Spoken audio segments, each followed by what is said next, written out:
তো কি খবৰ? আচলতে আজি কি হ'ল, ভাওনাটো ব্লগ বহুত দিন দিয়া নাই। আজি ব্লগ দিম বুলি ভাবিলোঁ, আৰু ব্লগ দিম বুলি ভাবোঁতে কেনা লাগিলে যে মোৰ ডিউটিৰ পৰা অহা দেৰি হৈ গ'ল। আৰু আজি ভাওনা আছে প্ৰজ্ঞান দাৰ ভাগৰ, ভাওনা আছে গোলাঘাট দাসগাঁও। তো মই এতিয়া বৰ্তমান তালৈকে যাবলৈ ওলাইছোঁ, আৰু এতিয়া ঘৰতে আছোঁ। এখন বাইক ৰেডি কৰিলোঁ, হৈ গ'ল। এতিয়া লগত এটাক উঠাম আৰু আমি যাওঁ। তেন্তে বলক, দেৰি কৰি নাথাকোঁ, বহুতেই দেৰি হৈ গ'ল। আৰু এতিয়া ভিডিঅ'টো আৰম্ভ কৰি দিওঁ।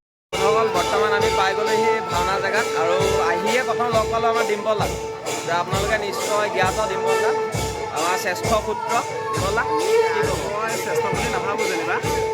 নমস্কাৰ বন্ধু বান্ধৱীসকল, ই নতুনকৈ চেনেল এটা খুলিছে আৰু আহি পেলাই মোকে সাক্ষাৎ কৰিছেহি। আপোনালোকে ইয়াৰ চেনেলটো ছাবস্ক্ৰাইব কৰি দিব, শ্বেয়াৰ কৰিব, আৰু লগতে মৰম স্নেহেৰে এই চেনেলটো আগুৱাই নিব। মোকতো সকলোৱে চিনি পায়েই আৰু বাকী ডিম্পল দা, বাকী চব ঠিকে আছে? ঠিকে আছে। এইবাৰ কৰ্মশালা এবাৰ বহুত 5-6খনমান এনেকৈ আহিলে, চবকে আৰু কথা দিলোঁ আৰু যাম, মই বেছি দিন যাব নোৱাৰোঁ, 5-6দিনমানতে গৈ দিম আৰু তেনেকৈ আৰু চলাই আছোঁ। ঠিকে আছে। সংস্কৃতি প্ৰচাৰ আৰু প্ৰসাৰৰ কাৰণে কাম কৰি আহিছোঁ। এইটো আমাৰ নিচাহে, পেচা হিচাপে নহয়। গুৰু সংস্কৃতি কেতিয়াও পেচা হিচাপে ল'ব নালাগে, নিচা হিচাপে ল'ব লাগে। গুৰুজনাৰ অপূৰ্ব সৃষ্টি, তাৰমানে লোকৰঞ্জন, লোকস্থিতি আৰু লোকসংগ্ৰহ, এই তিনিটাৰ কাৰণে উদ্দেশ্যৰ আগত ৰাখি গুৰুজনাই ভাওনা সৃষ্টি কৰিছিল। আমি সেই উদ্দেশ্যকে লক্ষ্য ৰাখি আমি গুৰু সংস্কৃতি আগবঢ়াই নিব। আৰু ডিম্পল দা আমাৰ তাতেও ওচৰতে কৰ্মশালালৈ যাব, নিমন্ত্ৰণ কৰিছে। আমি তাৰো মই ব্লগ দিম বাৰু। ডিম্পল দা নিশ্চয় লগ পাম। ডিম্পল দা, বাকী ডিম্পল দা ভিডিঅ' অলপকৈ হ'লেও আপোনালোকক দেখুৱাবলৈ চেষ্টা কৰিম। আৰু লগত আমাৰ আছে যাম, এইফালে আছে আমাৰ বিদ্যুৎ দা, এইজন আপোনালোকৰ চিনাকি মোক বিদ্যুৎ দা। আৰু আজি নাৰদৰ ভাওতে তেওঁ চবে জানেই আৰু ভাল লাগিব কৰি পেলাই। তাতে আজি ইয়াকো লগ পাইছোঁ, ইয়াত চেনেলৰ থ্ৰুদি ভাওনাখন আপোনালোকে চাব, আৰু কেনেকুৱা পাইছে কমেণ্টত জনাব। বিদ্যুৎ দা থাকিলে আৰু গম পায়েই, চেষ্টা কৰিম, গৰম বহুত, ট্ৰাই কৰিম। আজি তাতে দোহাৰত প্ৰজ্ঞান দা আছে ন? আজি দুৱাৰত প্ৰজ্ঞান দা, বাহিৰত আছে আমাৰ দাদু, ভাল পোৱা মানুহকেইটা আৰু আমাৰ কৃষ্ণ বাসুদেৱ সি ক'ত? এই বাহিৰলৈ গৈছে বৰ্তমান। বাকী ভাল লাগিব কৰি পেলাই। বাকী চব ঠিকে আছে ন? আজি বঢ়িয়া ঠিক আছে, এয়া জেগা চেগা কৰি লওক। বাকী আমাৰ লগতো আছে সিহঁতি। দাদা ভাওটো কি কৰি দিব? এইটো পোৱালি এটা আছে আমাৰ চাওঁ, পোৱালি এইটো এটা পোৱালি। আজি নাটখন ৰুক্মিণী হৰণ নাট। আপোনালোকক মই প্ৰত্যেকৰে অকণমান দিবলৈ চেষ্টা কৰিম। ইয়াত ধেৰ আছে, মই দেখুৱাম নিবলৈ। তেন্তে ঠিক আছে। তো বন্ধুসকল, আপোনালোকক বিদ্যুৎ দা আৰু ডিম্পল দাক দেখুৱালোঁ। আৰু এতিয়া আহিছে আমাৰ মাজত সুশান্ত, ইও শ্ৰেষ্ঠ পাই থৈছে। ক'ত পাইছ? এইটো সুশান্ত, মাজুলী আউনীআটী সত্ৰৰ শ্ৰেষ্ঠ অভিনেত্ৰী হিচাপে ইও পাইছিলে। আৰু ক'ত পাইছিলে? আৰু বৃন্দাবন যোৰহাট একাংকে নাচ। আজি চৰিত্ৰটো কি? ৰুক্মিণী হৰণৰ ইয়ে মেইন চৰিত্ৰ ৰুক্মিণী। আপোনালোকক ইয়াৰো ভিডিঅ' দিম, আপোনালোকে চাব।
মূৰত বহুত কষ্ট কৰি পেলাই লগ পাইছোঁ। আজি কৃষ্ণৰ ভাৱত আছে আপোনালোকে চিনাকি মোক বাসুদেৱ এজন।